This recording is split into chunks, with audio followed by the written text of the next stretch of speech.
ஒரு சம தண்ணி எடுத்துக்கங்க. அத தோசைக்கல்ல ஊத்தி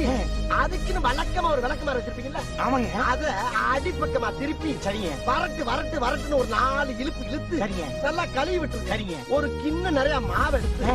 பெரிய ரவுண்டாவும் இல்லாம சின்ன ரவுண்டாவும் இல்லாம பொதுவா ஒரு ரவுண்ட ஊத்தி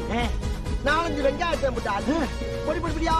நறுக்கி அப்படியே மேலாப்ல பரபர தூவி விட்டு சரிங்க, ஒரு நீளமான காரத்தை அதையும் பொடி பொடியா நறுக்கி அப்படியே மேலாப்ல பரபர தூவி விட்டு ஒரு 16 கரண்டி நெய் எடுத்து சரிங்க, அதுல 6 கரண்டி நெய்ய உள் சைடு அப்படியே லேசா விளாவி விட்டு சரிங்க, 10 கரண்டி நெய்ய தோசைக்கு வெளி சைடு அப்படியே மேலாப்ல விளாவி விட்டு சரிங்க, இட்லி பொடி இருக்கு அதை அப்படியே மலை சாரல் மாதிரி அதை மேலாப்ல சரிங்க